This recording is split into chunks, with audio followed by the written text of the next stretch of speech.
Welcome to Building Your Network Marketing Business with Jim Rohn. Mr. Rohn has been hailed over the years as one of the most influential thinkers of our time, as well as a major influence to an entire generation of personal development trainers and speakers. Jim was described as a master motivator by Mark Victor Hansen, a national treasure by Vic Conant, one of the most profound thinkers and mind-expanding individuals of our time by Les Brown, and an extraordinary human being and mentor by Anthony Robbins. Jim Rohn shared his success philosophies and principles for over 46 years, with more than 6,000 audiences and 4 million people worldwide.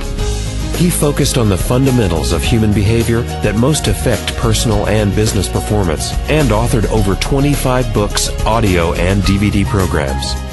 Now, let the man who has influenced so many help you to invent your future. Here's Mr. Jim Rohn. It is so much fun to travel the world, especially for me, farm boy from Idaho. I didn't have many skills when I first awakened to the opportunity that, you could work for pay. I knew how to milk cows, but, that was about it, and it didn't pay very well. But when I was introduced to network marketing, health and nutrition, a marketing system where I could start at the bottom, go to the top, and start part-time, it literally revolutionized and changed my life forever. I've never been the same. And a big share of my story now is sharing with people around the world this extraordinary opportunity. And then along with it, the philosophy that makes it work. Because you can have every technique in the world and the best product in the world, and you can have the finest support system in the world, but unless you have the philosophy that drives you to do the necessary things to make it work, then nothing works. So I like to talk about all the things that made it work for me and see if that might not be valuable for someone else. So I want you to take some good notes. If you're ready to take notes, say, I'm ready. Ready. I like this crowd already. Treat me well, I might take you with me as my traveling audience. Now here's the next key on being prepared for the next century, and that is your personal philosophy. At age 25, the things that so dramatically changed my life was, number one, the discovery of a unique product that I could believe in. My mother taught nutrition, and she taught good health, so I was the beneficiary of that. It came from my grandmother, my grandfather, passed it on to my mother. She taught it, passed it on to me. My father never had a major illness, lived to be 93. My mother extended her life, according to the doctor, at least 20 years. She should have died at least 20 years earlier than she did, simply because she stretched out those years by the study of good nutrition. I was an only child, and Mama studied and, mixed up all that stuff back then. She'd say, hey, me and Papa and her, she said, drink this stuff. If it don't kill us, I think it'll help, and we're gagging down this stuff. And Mama taught all of that, but the payoff was so incredible. I passed it on to my 2 daughters. They've never been ill. They passed it on to their children, my grandchildren. They haven't been ill.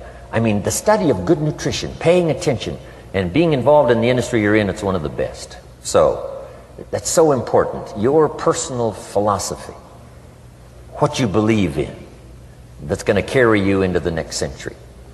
Let me give you now some of the early philosophies that changed my life forever. I heard one of them in my introduction.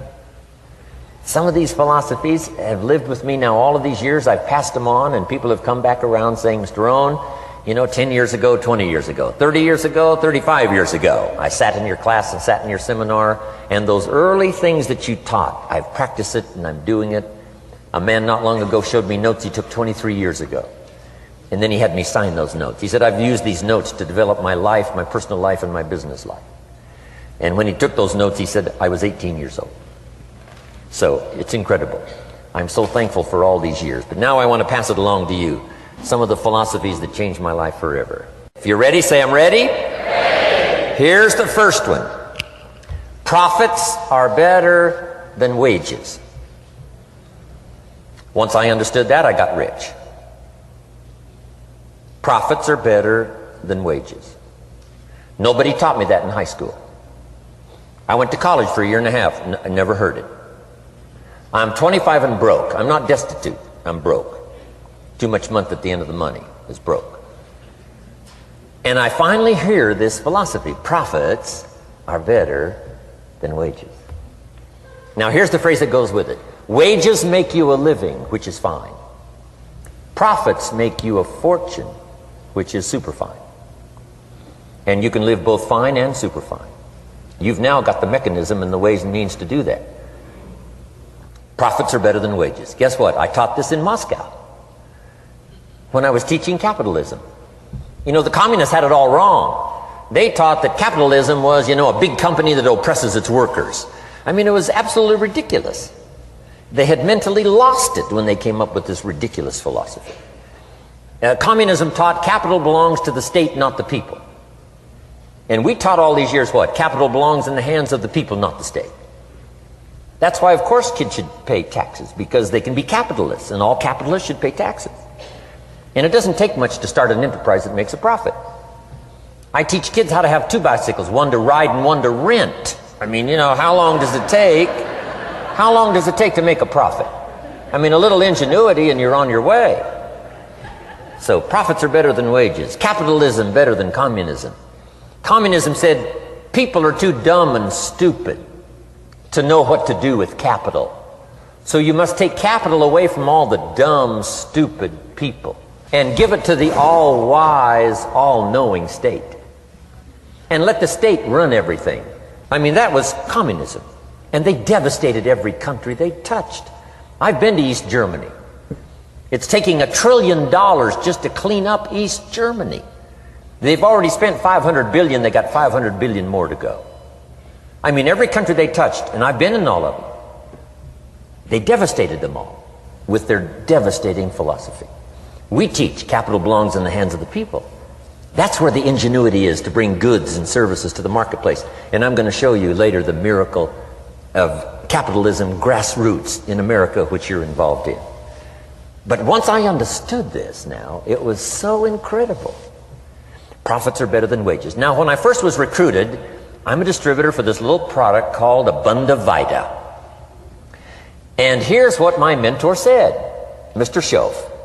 He said, Mr. Owen, you can start this miracle working business part-time. You don't have to go full-time, you can start part-time. And he said, if you'll devote, to start with, let's say 10, 12, 15 hours a week, where you'll start making a profit, here's what you can now say. I'm working full-time on my job and part-time on my fortune. Because profits lead to fortune. I got so excited about that philosophy. I'm working full-time on my job, but now I'm working part-time on my fortune.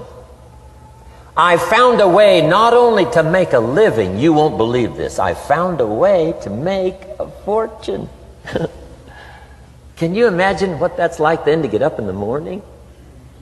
To go to work on your fortune? Not to go to work to pay the rent, which is okay, but a chance to go to work to make a fortune?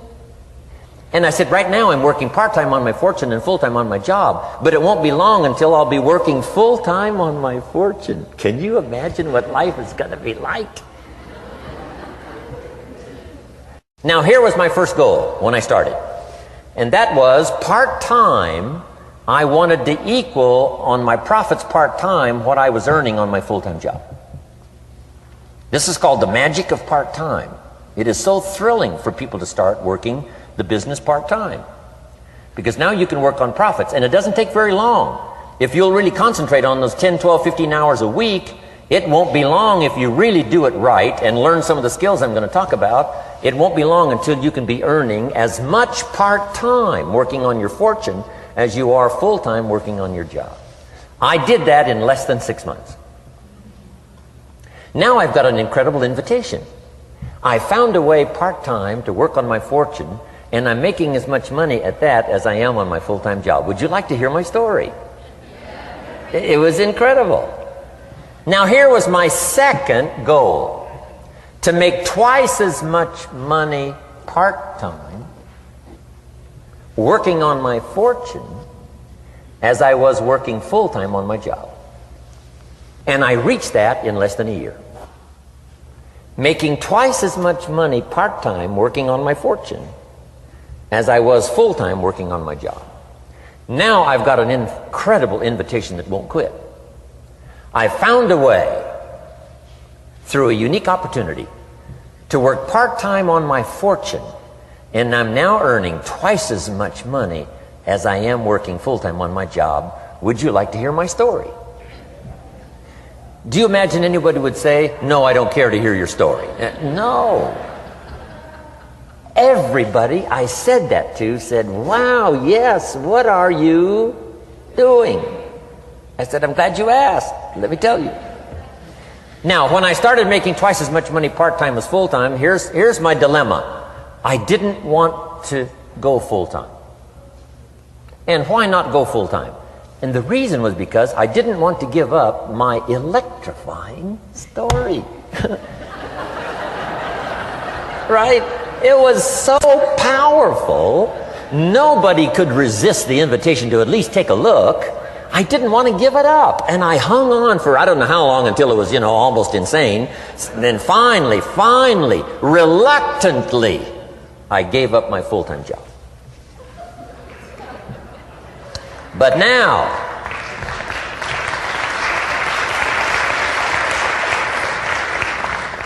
you can imagine the thrill and excitement of going to work full-time on my fortune. It was incredible.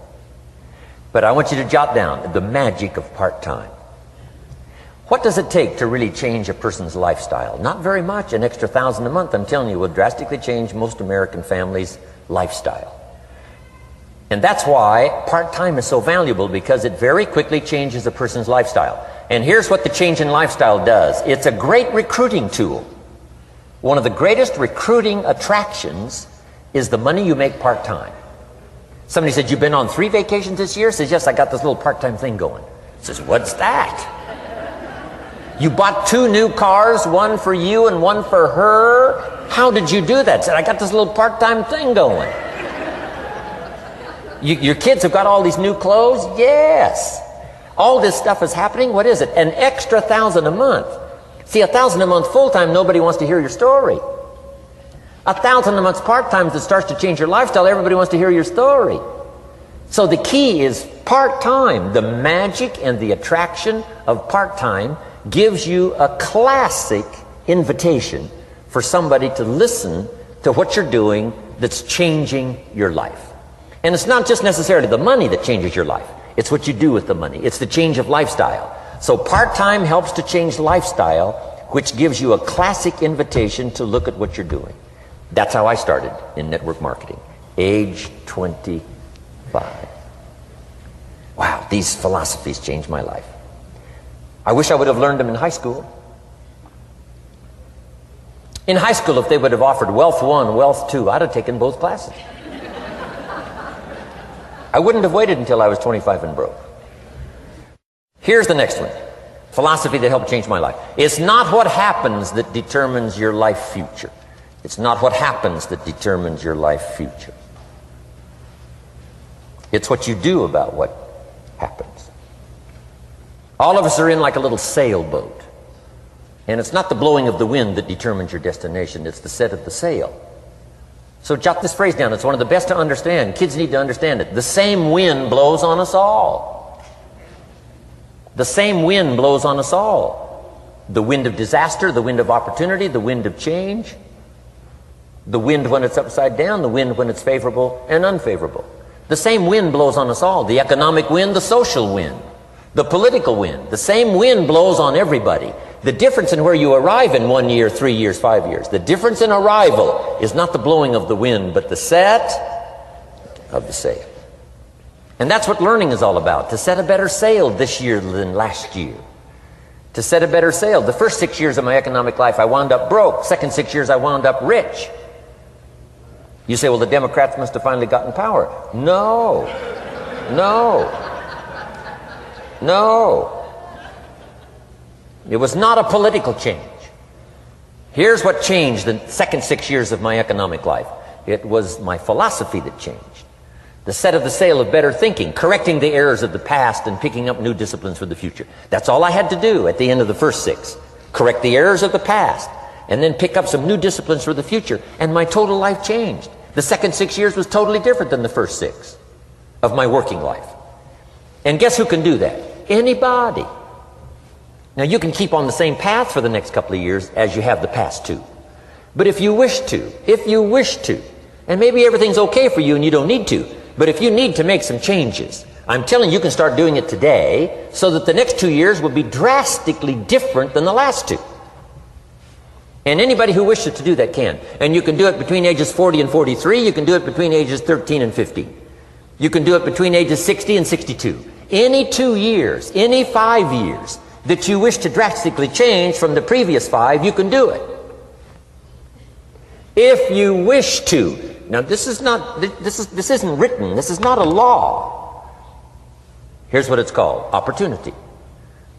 But if you don't know you can change, if you don't know you can drastically change your income, change your future, change your health, change your marriage, change everything, if you don't know that, some people then go year after year after year after year not making much change simply because they didn't get to the class.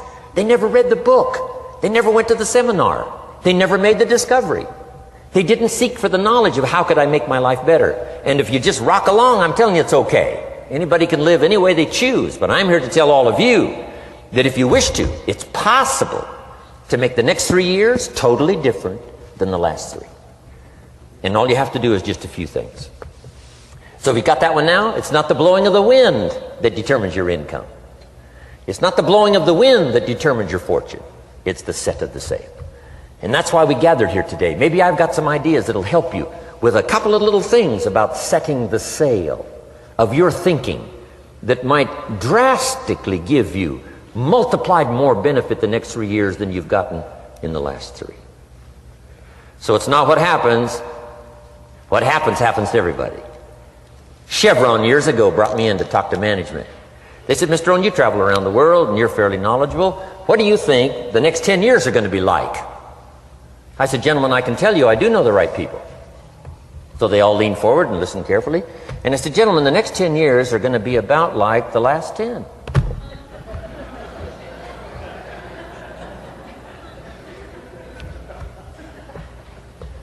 The next season after fall is, well, I promise you that's not going to change. After day comes night. I promise you that's not going to change. Here's how the last 6,000 years reads. If you want to make a note of Jim Rohn's vision of history the last 6,000 years, here's how it reads. Opportunity mixed with difficulty. And if we're around another 6,000 years, it's going to read like that looks like for the next 6,000 years. Opportunity mixed with difficulty. Now, sometimes there seems to be more opportunity than difficulty, and then sometimes there seems to be more difficulty than opportunity, but the mix isn't going to change. After expansion comes recession. But after recession comes expansion. Not to think so, see, is naive. And once you've got just a little of this stuff settled, then you know exactly what to do. You know exactly what to anticipate, so you can be ready. Now, here's the next one, and I heard it in my invitation. Here's what it says. For things to change, you have to change. I was hoping the government would change, and taxes would change, and economics would change, and my boss would change and be more generous. I wished for everything to change, and my teacher said, no, Mr. Owen, for things to change for you, you have to change. Don't wish it was easier, wish you were better. Once I understood this, this altered the course of my life. Don't wish it was easier, wish you were better. And here's the big one. Don't wish for less problems, wish for more skills. You don't need less problems. You simply need more skills. Don't wish for less challenge, wish for more wisdom. Accept the challenge, because you can't grow without a challenge. You can't get rich without a challenge. You can't fly without gravity. You have to understand the challenge. But that's the key, is to now develop wisdom to overcome the challenge. Don't wish for less challenge, but more wisdom. And then here's one more philosophy that helped change my life forever. You can do the most remarkable things no matter what happens. Humans can do the most remarkable things no matter what happens. Philosophies that changed my life. Here's one of the big philosophies I learned in network marketing. It's called the law of averages. If you do something often enough, a ratio will appear. Key phrase, if you do something often enough, a ratio will appear. It's amazing. It's uncanny. In baseball, we call it batting average. If you talk to 10 people, one says yes. Now the ratio has begun. 1 out of 10. Talk to 10, get 1. Here's something interesting about the law of averages. Once it starts, it tends to continue. This is colossal information. Once a ratio starts, it tends to continue. If you talk to 10 and get 1, sure enough, chances are excellent if you talk to 10 more, you'll get another one. Talk to 10 more, you'll get another one. Now you can compete. If you can only get 1 out of 10, you can compete, even with somebody that can get 9 out of 10. If you've been here a long time, you can get 9 out of 10. I just joined, I can only get 1 out of 10. If we have a 30-day contest, I will beat you. Say, well, how could you beat me? Here's why. During that 30 days, you talk to 10 and get 9. I talk to 100 and get 10. I beat you. Isn't that clever? This is clever stuff. And I do it for 2 reasons. I sincerely wish to win. But I do it for another very sincere reason. I wish for you to lose. And that's noble on my part. Here's why it's noble. You learn more by losing than you do by winning. So I wish to give you that experience. Now here's how I do it once I understand the law of averages. When I'm new, I make up in numbers what I lack in skill. I make up in numbers what I lack in skill. Now who can do that? Anybody that's ambitious. Anybody with a little ingenuity. Anybody. Doesn't matter. Now here's one more. The law of averages can be increased. You get 1 out of 10, talk to 10, get another one. Talk to 10, get another one. The 4th time you talk to 10, you get 2. Why would the 4th time you talk to 10, you get 2 instead of 1? You're getting better. You're getting better. And who can get better? Anybody. Talk to 10, get 2. Talk to 10, get 2. Finally, talk to 10, get 3. I finally got up to about 3. Now, it takes more than a genius to go past like 3 or 4. But 3 will do. If you bat 300 in baseball, they pay you $4 million a year. Which means you're out 7 times out of 10. 7 times out of 10, out. Make $4 million a year. Are you ready for that? So, this works so well now in your business. Just jot the phrase down. You don't have to bat 1,000. You don't have to bat 1,000 to make big money. 1 out of 10 is fine. 2 out of 10 is terrific. 3 out of 10 is fabulous. Some particular incredible genius might get 4 out of 10. But 3 out of 10 is sufficient to make you rich beyond your wildest imagination. This is how I went after my friends, neighbors, and relatives when I first started recruiting. I said, look, I've got a new business and I'm getting about 3 out of 10 to join. And I don't mind you, just come to the meeting and be one of the 7.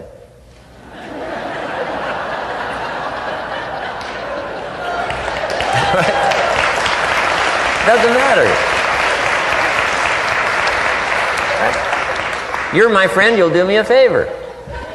And so it's not important to me that you like it. It's not important to me that you join. It's certainly not important to me that you buy. It's just important to me that you listen. One of the reasons, though, I want you to hear the story is because a year from now, if I'm doing well, I don't want you to say, how come you never picked up the phone a year ago? I never got a letter, never got a call. You call me a friend? You're making all this money, you never picked up the phone. So I don't want that to happen.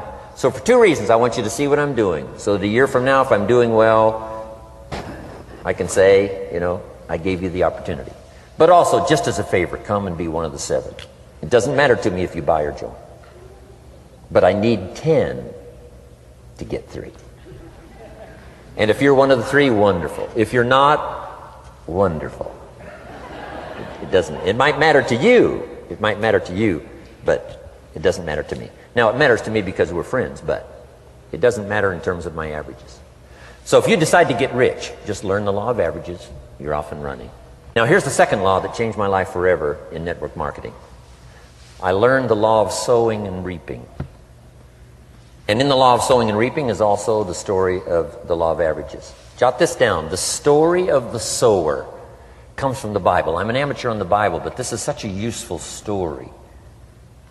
Here's what the story says. And take the notes because the drama's in the details. The sower was ambitious. Evidently he was ambitious. When you read the whole story, you'll conclude, yes, this was an ambitious sower. Here was number 2. He had excellent seed. The sower who sowed the seed had excellent seed. And the excellent seed can be an excellent opportunity, an excellent product, an excellent story. So we've got an ambitious sower with excellent seed. But now here's the rest of the details of the story. For your information, for the drama of your life, so you can understand things better. Learning some of this is how I got rich by age 31. Okay. Number 1, it says the sower goes out to sow the seed, but the first part of the seed falls by the wayside and the birds get it.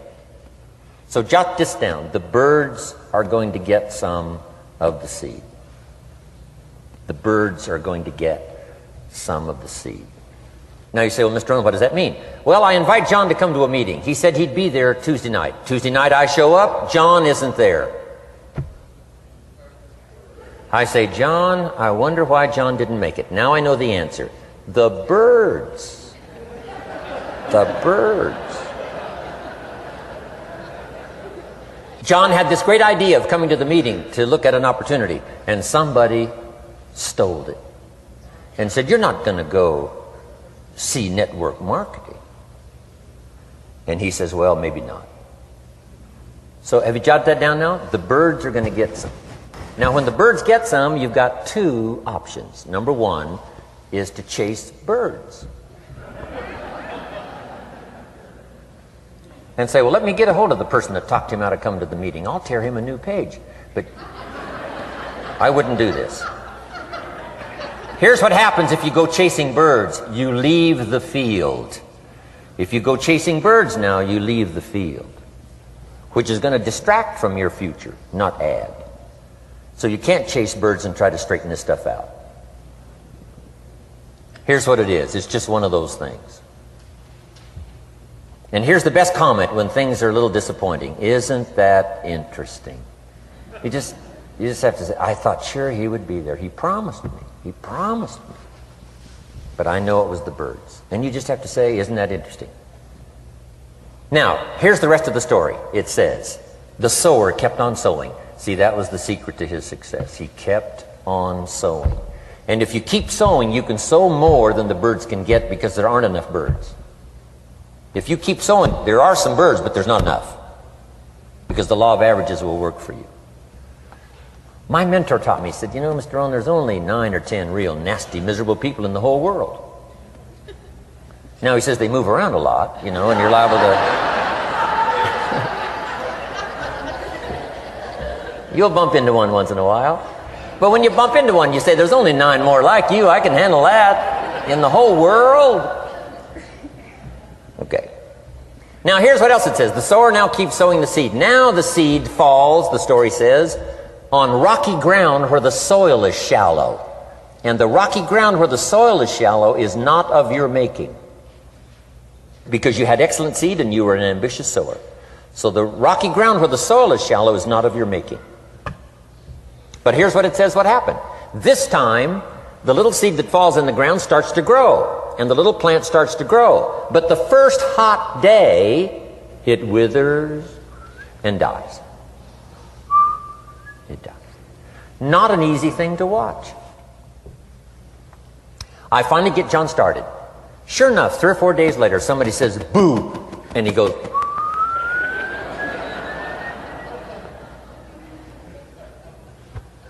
he's gone.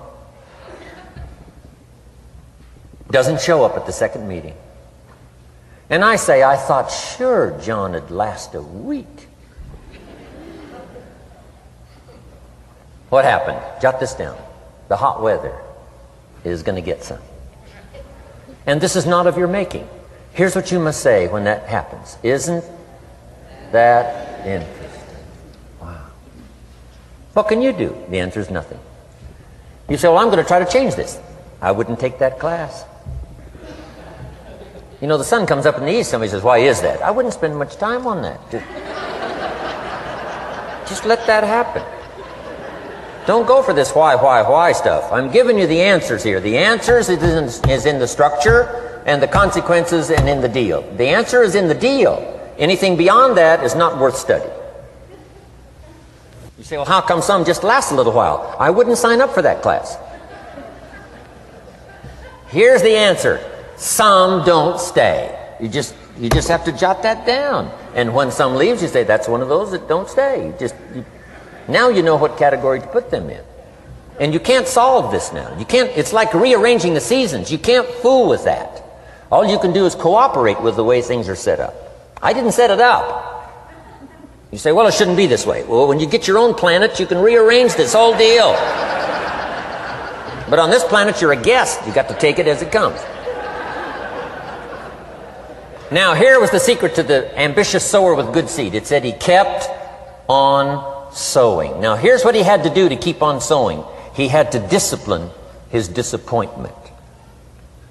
This is a key phrase now to use the rest of your life. You must learn to discipline your disappointment, because you didn't set up the setup, and some are not going to stay, and that is not of your making.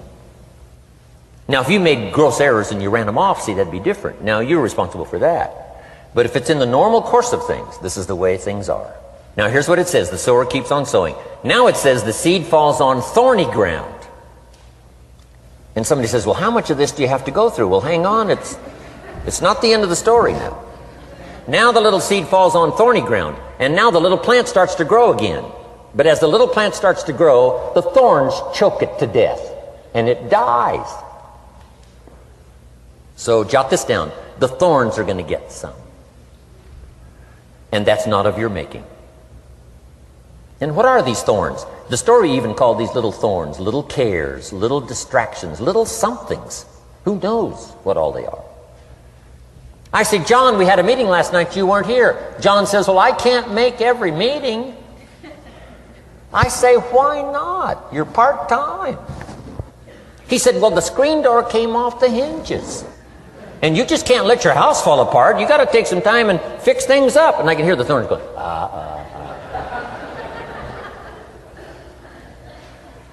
He says some extra trash had piled up in the garage. You can't let mountains of trash take over.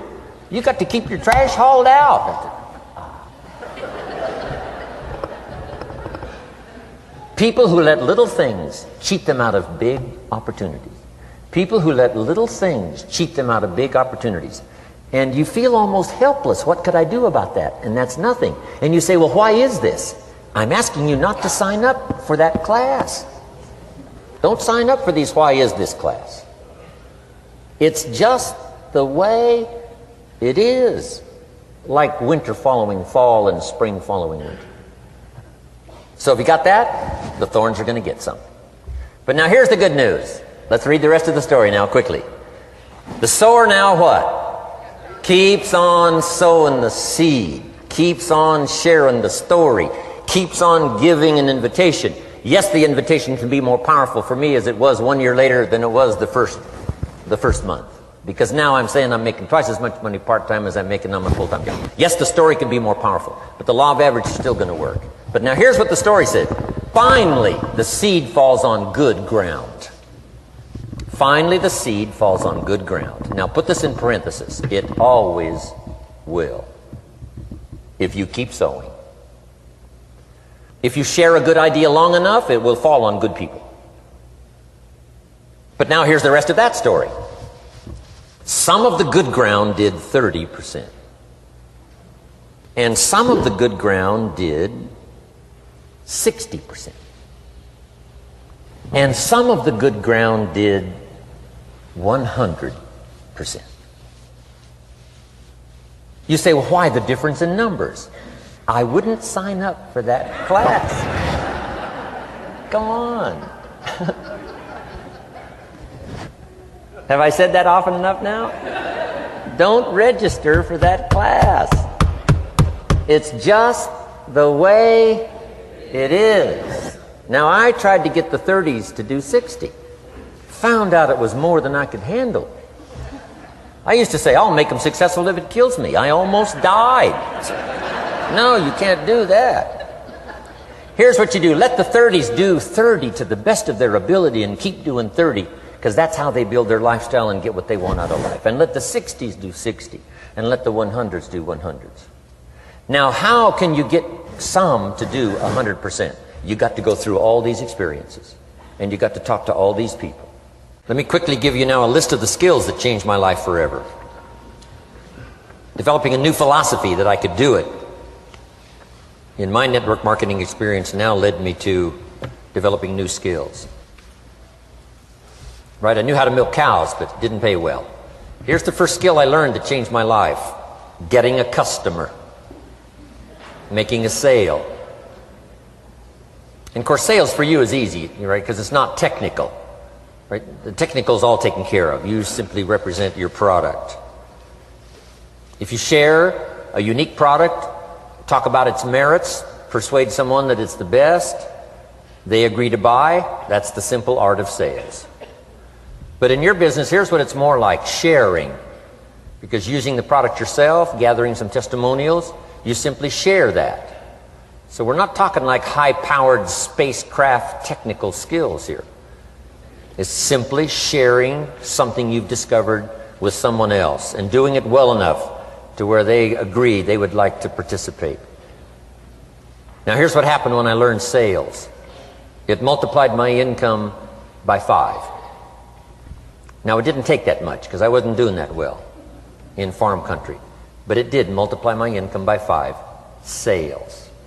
Getting customers. Laying that incredible foundation for an entrepreneurial career. So now I've got 2 skills: milking cows and making sales. Here's the next one I learned that changed me forever, and that's recruiting. Introducing the business opportunity to new people. Learning how to give a good invitation. Learning how to give 2 kinds of presentation, formal and informal. And the third part of recruiting, of course, is following up. Once you start a new life, now you got to take care of it, like a new mother would take care of her baby. You don't start a new life and abandon it. You start a new life and nourish it like a mother and protect it like a father. You got to be both mother and father to a new person. Nourishment, ideas like a mother. Protection, help defend your new life against the encroachment of outside voices that would try to talk them out of it. So you got to be mother and father in this art of recruiting. We call it being a sponsor. And being a sponsor is like being a bridge, helping somebody from darkness to light, from skeptic to faith, from not knowing to knowing, from no confidence in themselves to starting to gain confidence. You're the bridge that helps people from the shadows to the sunlight. It's one of the most exciting positions to occupy in all of network marketing industry, is the bridge, helping people crossing the bridge out from discouragement into recognition. Being this bridge, that's what the recruiting magic is all about. You've got the answers. They've been looking for the answers. You've got the answers. And you help them cross this bridge. You see something in them before they can see it in themselves. You assure them that it's possible to be more than they are, therefore they can earn more than they've got, have more than they possess. This is one of the great arts in the world. And here's what's exciting about this art. It pays big money. Because now you operate a unique philosophy taught first in the Bible. John Kennedy taught it in his inaugural speech. Zig Ziglar's got one of the best ways to put it. And that's the secret to wealth. The secret to wealth and fortune. First taught in the Bible. Because the question was asked, how can we achieve greatness, great wealth, great power, great influence, great recognition, great self-esteem? How can we achieve greatness? The master teacher was asked. And here was his formula for achieving personal greatness. He said, find a way to serve the many. For service to many leads to greatness. For those that are interested. Some people aren't interested, but for those that are, service to many leads to greatness. Someone says, well, best I can do is just take care of myself, which is okay, but it doesn't lead to greatness. Someone says, I got enough bills of my own, I can't worry about someone else's bills. That's okay, but it doesn't lead to greatness. Greatness is helping people pay their bills, you forget about yours. Because if you help enough people pay theirs, yours disappear. Help people with problems, your problems disappear. The key to greatness, the master teacher taught, is finding a way. Now, a lot of people would like to serve many people, but they don't have a way. And what's exciting about you and your business is you've now got the way. Whether you use it or not is up to you. Whether you cash it in or not is up to you. Whether you make a fortune or just a little, that's all up to you. Each person's ambition, it's called the same marketing. The same product. The products are the same for everybody here. The marketing system is the same. The difference is each person's philosophy and each person's individual ambition. But whatever your ambitions are, now you've got the ways and means. And here's what you've got the ways and means to do. Serve as many people as you would like. Now here's what's exciting about recruiting. With what you're involved in here, you can directly and indirectly affect the lives of dozens of people. Some of you are going to directly and indirectly affect the lives of hundreds of people. And some of you, if you wish, can directly and indirectly affect the lives of thousands of people. And the pay is accordingly. If you affect a few, you earn that pay. If you affect the many, you earn that pay. But the secret is found in the Bible. Service to many leads to greatness. Now, John Kennedy said it in his inaugural speech. Here's what he said: don't ask. Don't we wish that was the current political philosophy? Where is John Kennedy and his philosophy? John Kennedy said, don't ask. That's important if you understand philosophy. He said, don't ask what the people can do for you. Don't ask what the country can do for you. Don't ask what the government can do for you. That's not how you get rich. That's not how you have high self-esteem. That's not how you get trophies to put on the mantle above the fireplace, asking what the people can do for you. Don't ask, he said, what the people can do for you, but ask, what could I do for my country? And the country means the people. What could I do for the people? I want trophies. I want recognition. I want high self-esteem. I would even like a chance to make a fortune. John Kennedy says it's easy. Don't ask what the people can do for you, but ask, what could I do for the people? Could I directly and indirectly serve many in my country? And now that you are participating in this program, the answer is yes. Now, Zig probably said it best. Zig's got some great stuff. Zig and I have been good friends for a lot of years. Zig says money isn't everything, but it ranks right up there with oxygen. Zig, you're right. Zig says, my dentist told me, Zig, only floss the teeth you want to keep. You know, forget the rest. But here, Zig is famous for this now. This is one of Zig's philosophies, and it goes right along with the other two, the Bible and John Kennedy. Here's what Zig says: if you help enough people get what they want, you can have everything you want. If you help enough people get what they want, you can have everything you want. Now, wanting everything you want, we call that self-interest. But it's okay to have self-interest if you do it in a positive way. By helping enough people get what they want, you can have everything you want. Now, you can accomplish all that by learning this next skill called recruiting. And I learned it, and it made me fortunes. So now I've got 3 skills: milking cows, making sales, and recruiting. Here's the next skill I learned that paid big money: organizing. Once you got a few, get them to work together, see, and that's magic. Getting people to work together is magic. Now, yes, it's challenging, like having some, several members of your family, getting them to work together is challenging, but it's magic. Getting husband and wife to work together is challenging, but it's magic when it happens. But everything magic is challenging. Just got to jot that down. Everything magic is challenging. But once you figure out the challenge and go for it, then the magic occurs. Let me tell you how magical people working together is. Let me quote the Bible again. It says, if 2 or 3 agree on a common purpose, nothing is impossible. Just try that on for your mental size. If 2 or 3 agree on a common purpose, nothing's impossible. Everybody's looking for a challenge. Here's what I teach, especially the kids. Here's the best challenge in the world. Let's go do it. Not you go do it. Let's go do it. If 2 or 3 of us decide on a common purpose to do it, nothing's impossible. Incredible.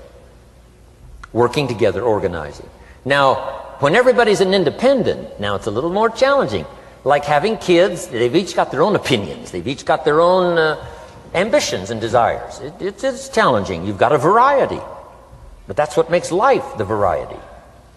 And it is, in your business, it is challenging, getting people to work together. It's like herding cats.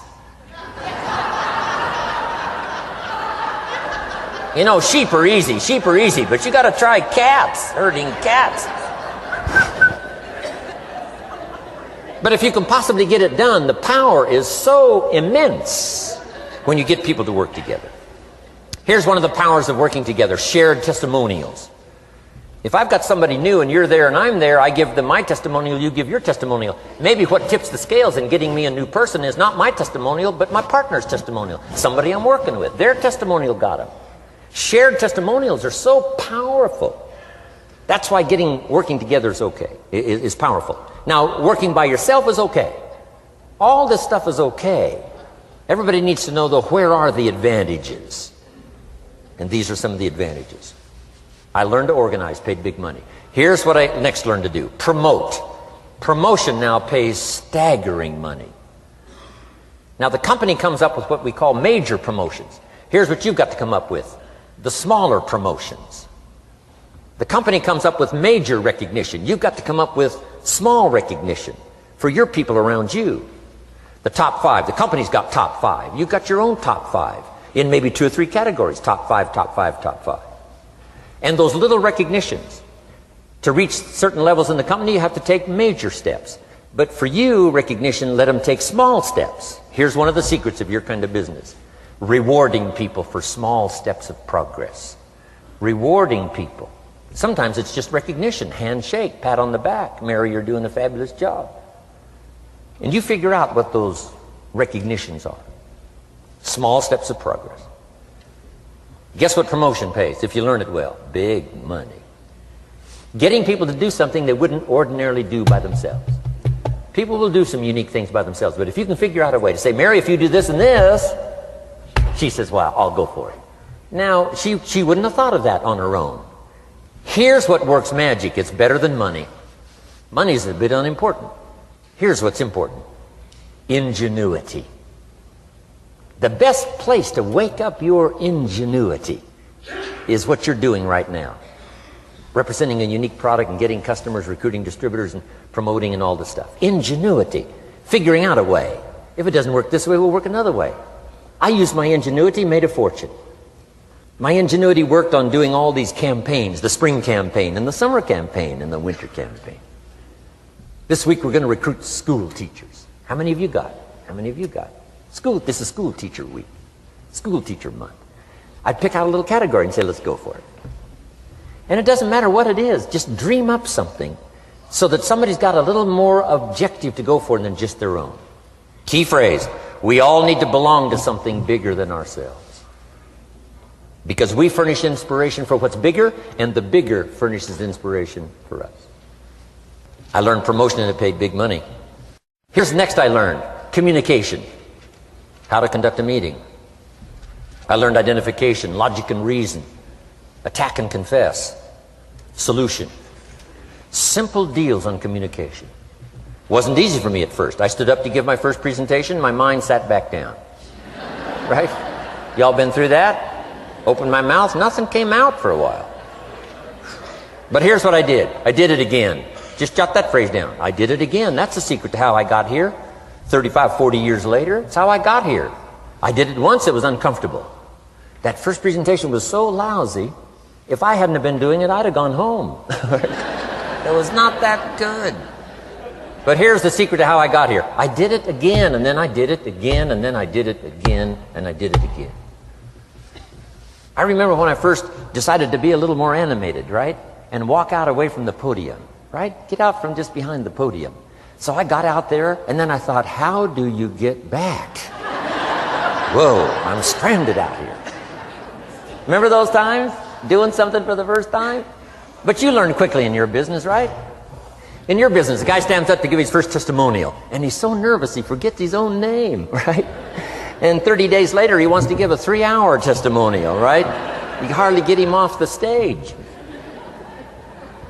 So, learn communication. How to affect other people with words. That's the greatest art in the world to learn. How to affect other people with words. Key phrase: don't be lazy in language. If you learn to use the gift of your own language wisely, it can make you a fortune and build an incredible life. Here's 3 other things I learned. One is to train. Training people how the business works. And then I've used another word called teach, train and teach. And only to say this, training people how the business works, teaching is how life works. Because here's what all of us need for the 21st century: business skills and life skills. The life skills are leadership skills. The life skills are learning how to set goals. Now here's the ultimate skill to learn that can transform your life and the life of whoever will listen: the ability to inspire. Inspire means help people to look up a little higher than where they are and wish they could get there, and inspire them that it's possible. Here's how we inspire: by our own testimonial. If I can do it, you can do it. Here's how else we inspire: by others' testimonial. If they can do it, Mary, you can do it. Getting people to see themselves better than they are. Getting people to see themselves richer than they are. Getting people to see themselves more capable next year than they are this year. Getting to see themselves in the future. To help both your kids and your people, here's what you must learn to do. Number 1, help people to see themselves as they are.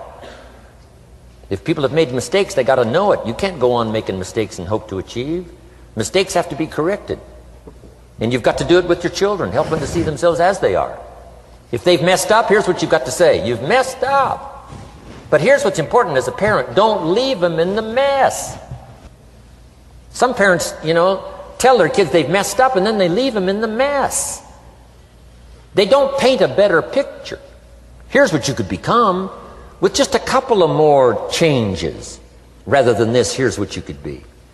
So we must help our children see themselves as they are, but here's the greatest gift: to help our children see themselves better than they are. To transport them not only past to see their mistakes, but transport them to the future to see their opportunity. To see the person they can become. My mentor had that greatest gift to help me to see myself better than I was. At first it was difficult to see, then I started to believe, and that's how I got here today. He said, one of these days, Mr. Owen, you'll walk into a room full of people and you will hear some of them say, "That's him, that's the famous man." I said, well, that could never happen to me. He said, trust me. If you keep working hard on the disciplines like you're doing right now, that'll happen. You'll walk into a room full of people and you'll hear one say, "That's him, that's the famous man."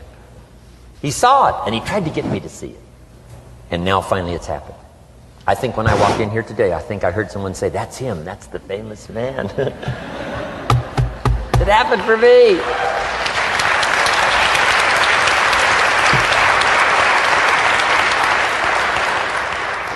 And if it can happen for me, it can happen for you. Just master these skills to inspire. Here's what else I learned: the skills of building an organization. Learn to work with the people who deserve it, not the people who need it. You must be like life itself. Respond to deserve, not to need. It doesn't say if you need, you will have a harvest. It doesn't say if you need a harvest, you'll have a harvest. It's not what it says. It says if you plant, chances are good you'll have a harvest. If you plant, you will reap. Not if you need, you will reap. So we must be like life itself. Respond to the people who deserve it by planting, by taking the first step. Even God himself says, if you move toward me, I'll move toward you. That's the condition. You move toward me, I'll move toward you, says the Almighty. Now he could also say, you don't move, I don't move. You say, well, that's arbitrary. Well, when you're God, you can set it up that way. Now, learn to work with the people who deserve it, not the people who need it. Now, here's what's the next step. Teach people how to deserve your time. Teach people how to deserve your attention. Teach people how to deserve a phone call. Say, Mary, you just take this one step and I take 2 steps. You take 2 steps, I take 5 steps. You don't step, I don't step. But this isn't hard now. You step, I step. You respond, I respond. You try, I try. You make a call, I back you up. Right? Learn to teach people how to deserve your time and your attention. Next, I learned to work by group more than individual. Here's why. 80% of the people do 20% of the business. So 20% of the people you can work with individual. 80% you have to work with by group. But group is very powerful, less confrontational. Then here's what's important for all of you to learn as a sponsor, helping other people. You can help 1,000, but you can't carry 3 on your back. You can help 1,000, but you can't carry 3 on your back. And I'm sure all of you have already gotten that experience, even though you've been here a short time. Some people will try to get on your back. That's where we got that expression, get off. That's where we got that. A guy discovered somebody on his back and said, what? I can't carry you, get. Now, if you're like some I see here, 6'4" and you weigh 300 pounds, you might carry one, and if you were really big enough, Kareem Abdul-Jabbar or something, you might carry 2, but you can't carry 3. When babies are born, they were not designed just to be carried. Babies were not born to be carried all their life. Someday you got to try your legs. Someday you got to try your wings. Someday you got to try. Even if you fall down, you got to try, because you can't just crawl around all your life. You can't be carried all your life. So as quickly as possible, you can help 1,000, but you can't carry 3. Next, don't expect the pear tree to bear apples. I used to try to change everything. You can hang apples on a pear tree. I'm telling you, it won't help. You can put up a sign, this is an apple tree. Sure enough, come the season, pears. Here's what I learned. You cannot change people, but they can change themselves. You cannot change people, but they can change themselves. Incredible. Capital in your business isn't what matters. Okay, it's not the money that buys you a future. It's your skills that buy you a future. Money and no skills, and I'm telling you, you're still poor. Money and no ambition, where are you? Money and no courage, you're broke. A little bit of money and a whole lot of courage. That's all we need. I'm looking for people when I'm recruiting back in those days, and the money didn't matter. What mattered to me was somebody's willingness, somebody's ingenuity, somebody's willingness to try. Right? If they had $1 to invest, that was plenty for me. $1 and some ambition, and I can show you how to get rich. And it'll be one of the classic stories of the company. I go to recruit somebody, they say, I don't have any money. See, I've been looking for you for 6 months. Let me show you how to do it without any money. Because here's the rules of capitalism. Jot this down. You can either buy and sell, or if you're in certain circumstances, you can sell and buy. If you've got ambition. Now, if you haven't got ambition, we can't cure that, and money won't cure lack of ambition. But if you've got $1 and some ambition, I'll show you how to get rich. And even if you don't have $1, I'll show you how to get rich, because you can sell and buy. Somebody says, as soon as the product arrives, I'll sell it. Then you don't understand. You don't understand the magic of fortune if you say, I have to wait till it gets here to sell it. And you probably don't understand the value of your own story. Once I understood that, I knew I was going to be wealthy. That's why right in the beginning I started giving big tips. I knew I was going to be wealthy. Say, wow, this guy tips like a rich man. I said, that's right, he tips like a rich man. Even in the beginning, I tipped like a rich man, because I knew I was going to be rich. Wow. Isn't this fun? Yes. Jot these phrases down as I close. Number 1, the greatest value in life is not a bank account. The greatest value in life is not a car, a home to live in. The greatest value in life is this. Make a note. Living a good life. In the midst of all of our achieving and recruiting and building and growing, helping other people, being a part of society and the country and the world, being all of this stuff, here's what you must figure out all of your life: how to continually live a good life. So let me give you my short list. I'll cover the long list the next time I see you. Here's the short list on a good life. Number 1, productivity. If you don't produce, you won't be happy. Here's number 2, good friends. The greatest support system in the world is good friends. You got to work on that. Don't be careless here. Friends are those wonderful people who know all about you and still like you. Here's next, spirituality. I'm not asking you to be a believer. I am, a believer that humans are more than an advanced form of the animal kingdom. I'm a believer that we're a special creation. I don't ask you to be a believer, but here's what I do ask. If you are a believer, here's what you must do. Study, practice, and teach. Whatever's valuable to you, study, practice, and teach. Repeat it after me now, again. Study, practice, and teach. Here's why. It builds the foundation that builds the country, that builds the nation, that helps us to compete among the nations of the world in the 21st century. And this is one of those subjects, to study, practice, and teach. Next, my parents taught, don't miss anything. Don't miss the game. Don't miss the performance. Don't miss the show, the movie. Don't miss the words. We're all inspired by the words. Elton John says she lived her life like a candle in the wind, never knowing who to cling to when the rain set in. You can't miss those lyrics. You can't miss the music. You can't miss the songs that nourish the soul. You can't describe how brief and fragile life is much better than that. George Harrison, one of the Beatles, sings, "If not for you, the winter would hold no spring.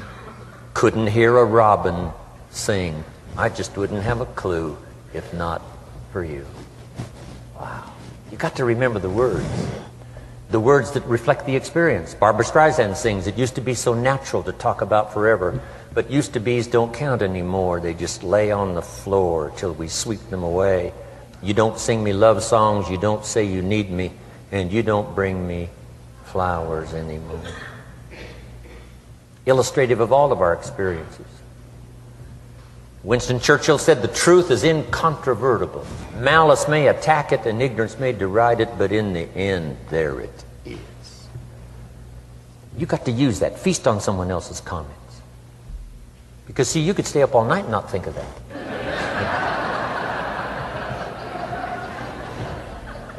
I'm asking you to do your research. I'm asking you, don't miss anything. Don't miss the play. When my father was 93, just before he died, if you would have called him at 10:30, 11 o'clock at night, he wouldn't be home. He's at the rodeo. And he's watching the kids play softball. He's at church. He's watching the concert somewhere. Every night. My parents taught me that. Don't miss anything. Even the little small things, don't miss. The big things, don't miss. Don't miss, don't miss. It's part of living a good life. Here's why. Jot this phrase down, it'll serve you well forever. If you live well, you will earn well. If you live well, it'll show up in the texture of your voice. If you live well, it'll show up in your face. If you live well, it'll show up in the magnetism of your personality. If you live well. So don't miss the nourishment of all the things around you that could help you live a good life.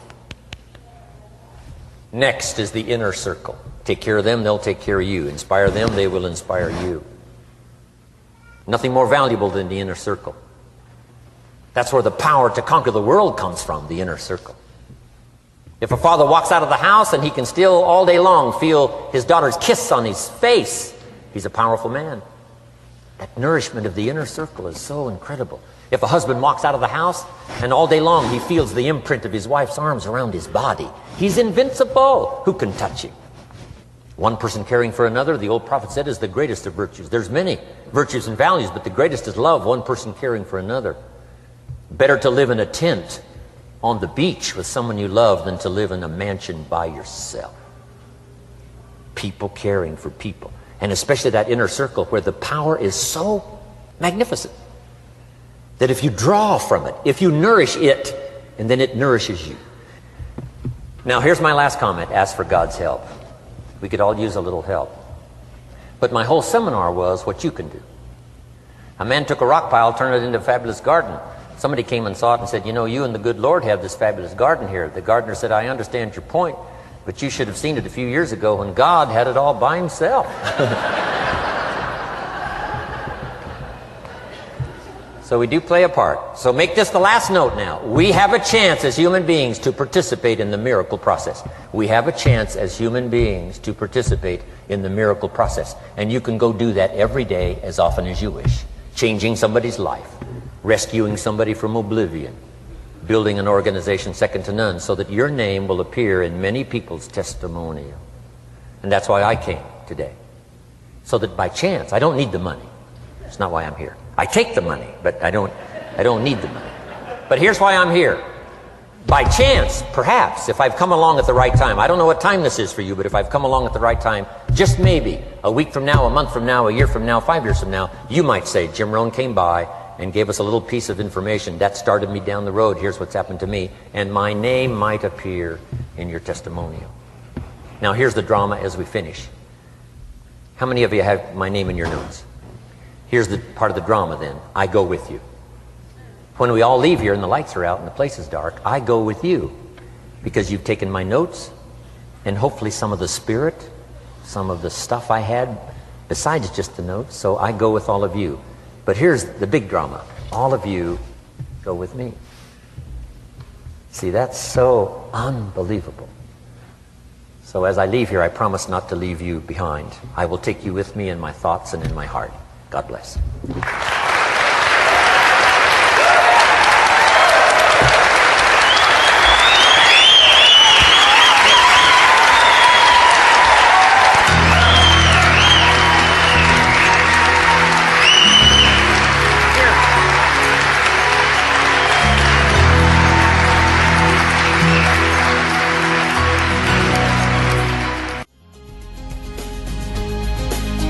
Thank you for listening to Building Your Network Marketing Business with Jim Rohn. To receive more information about Jim Rohn or his products, please visit his website at www.jimrohn.com. Thanks again for listening and make it your best year ever. Here's to your success.